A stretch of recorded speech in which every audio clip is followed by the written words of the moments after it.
Killer Burger, Barnes & Noble, Hot Mama's Wings, Mezza, Tsunami Books, Lane Forest Products, Full City Coffee, Paulette Schreiner for Danny Jacobs, Donna Taggart, Quinton Hallett, Joy McDowell, and Michele Graf.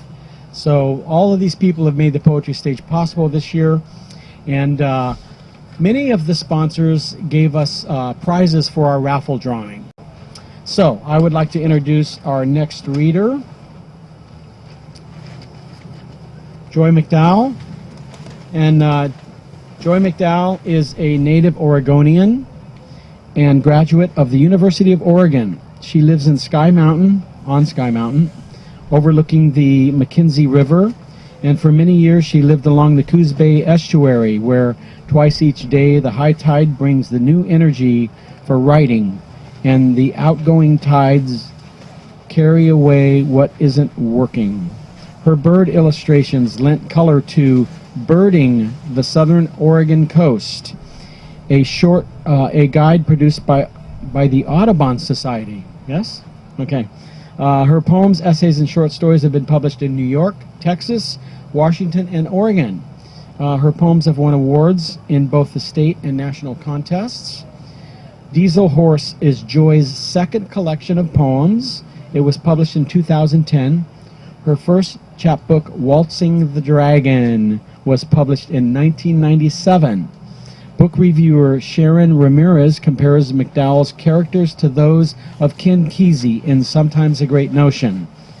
In 2010, 4 of Joy's poems were published in New Poets of the American West, an anthology edited by Lowell Jagger. The poem The Rest I Imagined was awarded an Editor's Choice Award.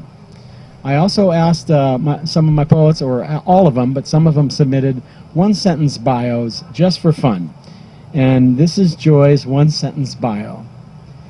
Joy is the blue cat that sings to a blue moon. Please welcome Joy McDowell. Right here. Would you like a music stand? I just want it down. Okay. That's fine. There.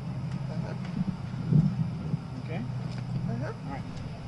So, I always open all of my poetry readings by telling everybody that I once again have worn my blue cat shoes. They were handmade in Texas, hand-painted by a fellow in Texas, and I saw a pair of shoes sort of like this walking around in Albuquerque and at an art fair, and I said, I want a pair like that, and my friend said, we'll just go down around the corner. And so I have blue cat shoes. My last book was called Blue Cat Shoes.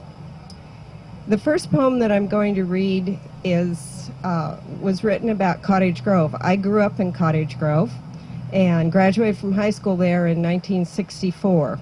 So we just had our 50-year class reunion the other day. Found out how many of us are no longer here, and I feel blessed to be here. This is called In That Light.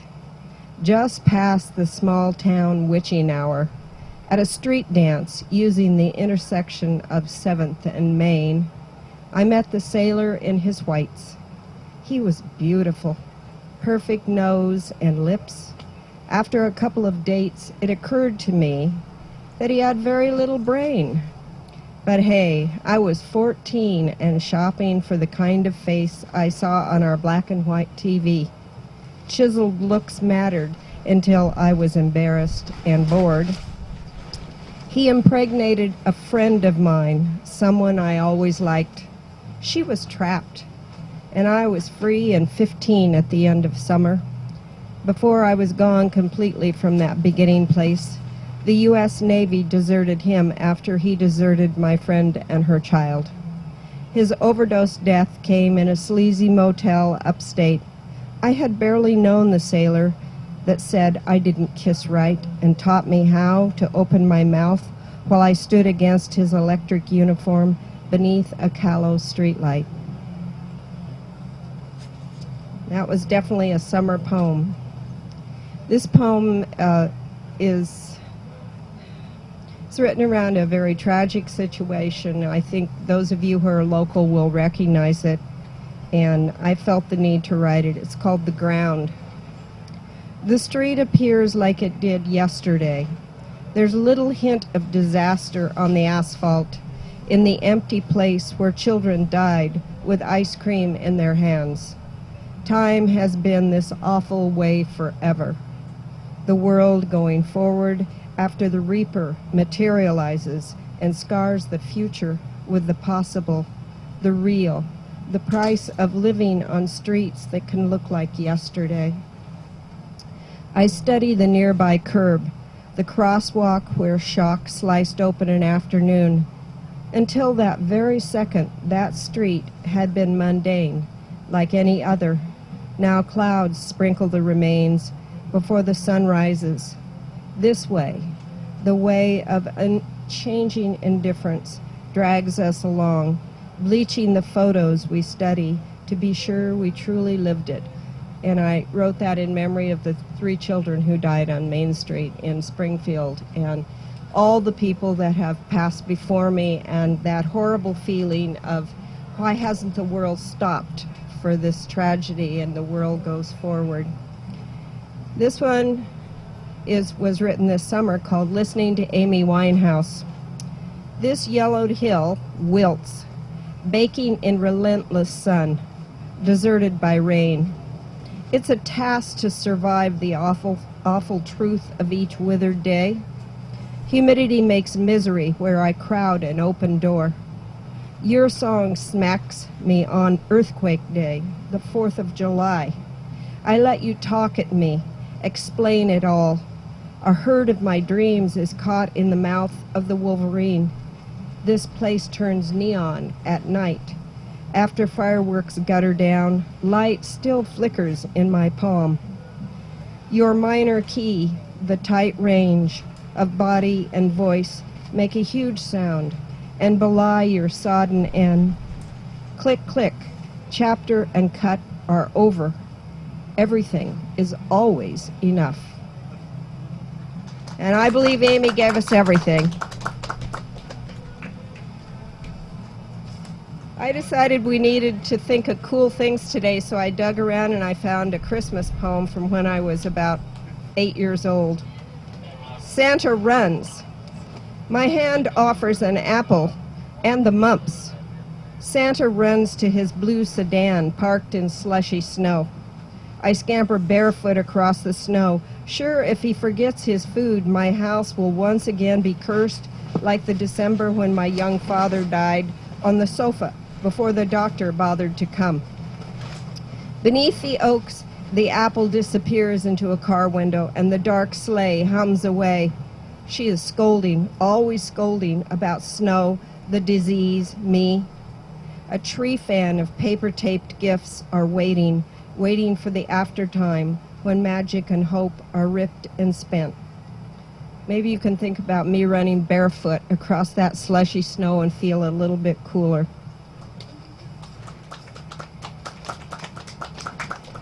Santa didn't want to get a case of mumps from this kid, let me tell you. He hustled. This is reminiscent of the 60s. It's called Choir Convention. The she-devil spoke through bulbous lips, all present and accounted for.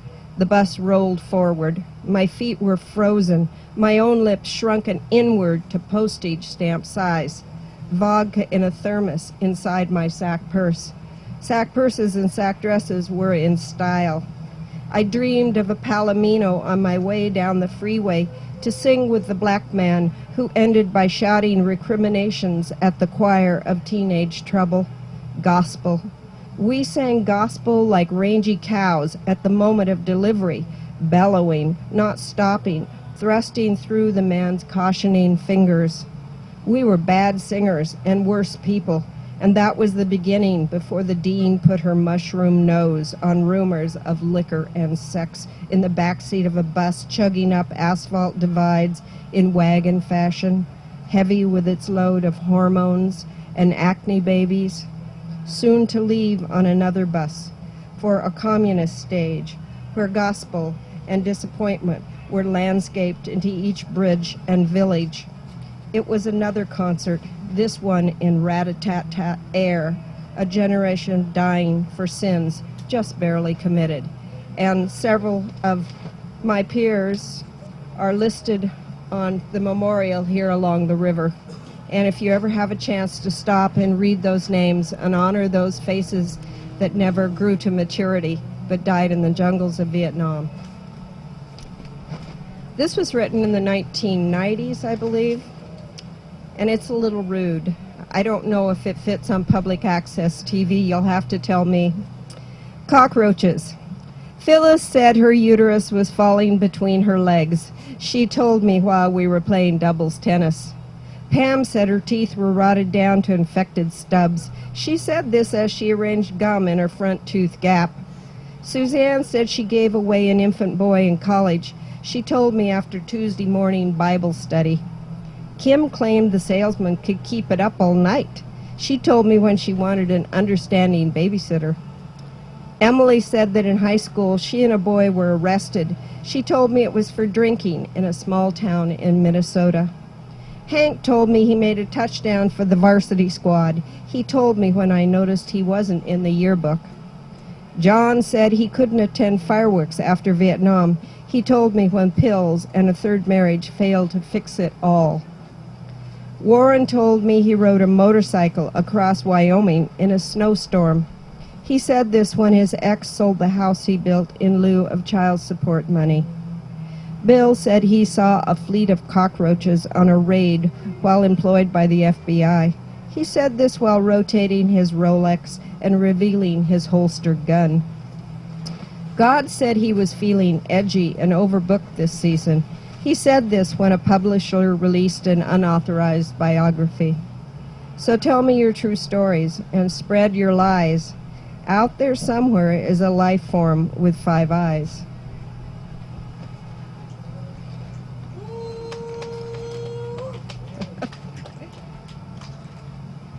The blue cat shoe can hold it down. This is my latest book, and I haven't fallen in love with it yet, but I'm working on it. And this is called The Wet, and it is for Kurt Cobain, which I think most of you know. I lived for a while in Aberdeen, Washington, and so I wrote this, The Wet. Long blocks of mill houses and empty walk-ups rim the district. Dampness sends green streaks across shingles and paneling, making sure any eye notices the suffering and misery of a fight no human can win. And they said he was talking nonsense with his verses, those clashing chords of rock. He moved away to an upscale house before the persistent damp crept in again, making smears and ugly patterns on his walls. You have to live there, squatty, mossy ruins and clotted mines to decipher nonsense and what it can do for a heart drowning in a rainforest. Aberdeen is slag heaped upon mud flats and the saturated bones of thousands lost to the gray sea, the mills, those dark and foreboding forests. He was born to the place, hatched among ferns, spawned in an unrelenting deluge. Here children commit suicide, and parents find their fight songs in a bottle. Kurt's tender green beauty put words to drizzle and the pitch struggle. He made you believe, for a brief and dreadful moment, that a dry tomorrow was at hand.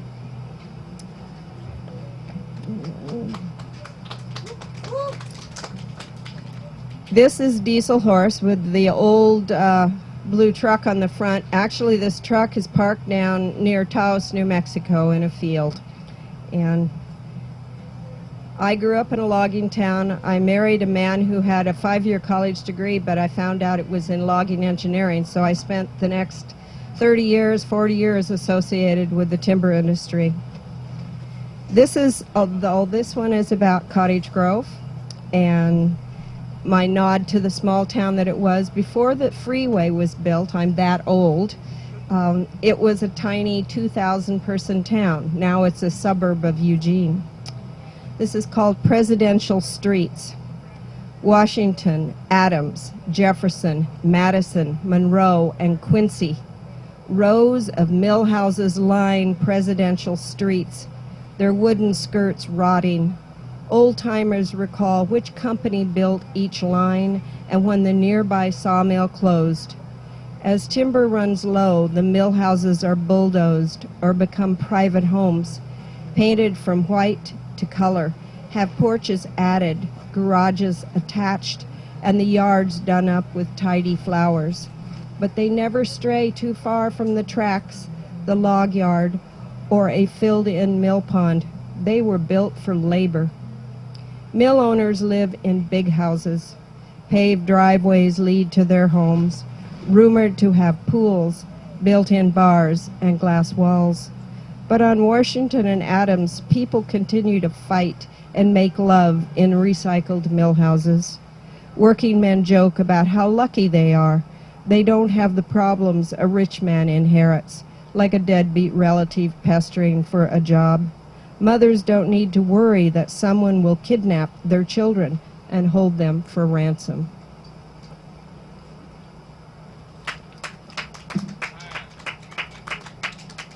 For those of you who are familiar with the timber industry, you'll recognize the phrase the faller. Those are the guys that fall the trees that are logged out of the woods. And this is a poem about the faller.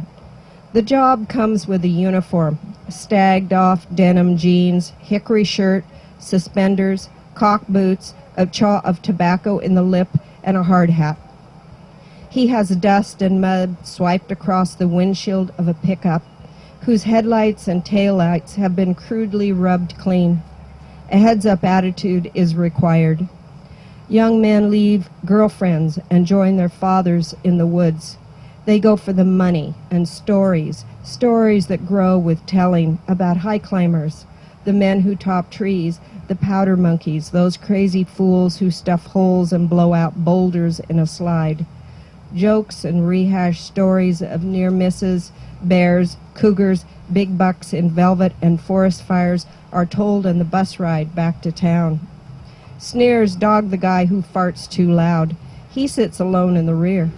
Co-workers distrust the fellow who smells of booze in the morning, long before the crew stops at a low-ceiling bar after work, a smoky watering hole on the banks of a sinuous green river. A world of men, a place where wits keep a man alive. Boys take their unblemished bodies and anxious muscles into the woods, discovering middle age and what troubles they can stir. They find a place in the mix of outrageous lies and true stories, and if he's strong and becomes a faller, the boy comes home with a saw pad curved over his shoulder. The thick pad is a badge, the holster of a gunslinger. That faller packs a chainsaw, a tool that rips and cuts the big ones down. And my final two poems are from Waltzing the Dragon, which, as Stephen mentioned, came out in 1997, I believe. That was when I was still living on the southern Oregon coast, down in Coos Bay, North Bend area, which is a beautiful area. I about went crazy my first 5 years there because there isn't any summer. It's just windy and mild and cold or blowing all the time. And this year they actually have had a summer, and it kind of worries me because usually summers, they say the coldest winter I've ever spent was a summer in Bandon. That's an old saying. But we all have been reading about the recent New Yorker article on the Cascadia subduction earthquake, and people who lived on the coast have been hearing about this possibility for a quarter century. Back in the 80s, I would sit on lectures, and they would tell us, they originally told us, if you survive the earthquake, you have 10 minutes to get to high ground. Now they say you have 7 minutes to get to high ground, and it better really be high ground. We used to think, well, you'll just run up on the foredune if you're at the beach. No, we've all seen the Japanese tsunami. This is called Tsunami Trail. The professor says it in the community lecture, says we must all be prepared. After the earthquake, a tsunami may come. His slide projector shows ocean water rising to obliterate the beach. The foredune won't stop it. The geologic history shows seawater may cross the estuary to flood the place we live. My husband and I feel a bit silly, but we chop a trail to the ridgetop above our house. Our machetes clear sword ferns and huckleberry vines from the exit route. Our son lives inland, far from the reach of surging disaster. He's a jet pilot now. After a serious coastal shaker, he says he'll do a flyover to watch for our signal on the crest of the hill. His dad wants him to drop a bottle of beer, and I'll need a box of vanilla wafers. And if he doesn't see our signal fire, he should drink the beer and eat the cookies. And that's how I feel about parenting. And I decided, instead of standing here and doing a rain dance, trying to incite the heavens to give us rain, I would read a poem that's about as wet as it can get in Coos County. And this is called Duck Wings. Deep in the liquid of January, I loathe the rain. Find it easy to despise mildewed days spawned by the wet of this place. But it's the water that will hold me long after other loves have fallen into the sea. Where my feet follow the slope of mud flats, I study the seasons of the marsh grasses. A rush of duck wings fills the air beside my ear. The flock has broken free of brackish inlet water. My eyes trace by heart the Widgeon's rising arc. In this rainforest, I both thirst and drown, yet from this damp place I cannot flee. My spirit has become like green moss, nourished by thickets of rain. Thank you, and may it rain. So I appreciate all of you coming out or working for this project. And we thank Stephen for all of his work. Thank you so much, Joy. Let's give Joy McDowell another hand. All right, so I've got some of my crew out working. We're trying to, it's getting really windy, and it looks like we're going to lose one of our walls over here, so I'm getting them to try and fix that. And meanwhile, I've been having an open mic today, and we still have some time for some readers before our next featured reader comes up.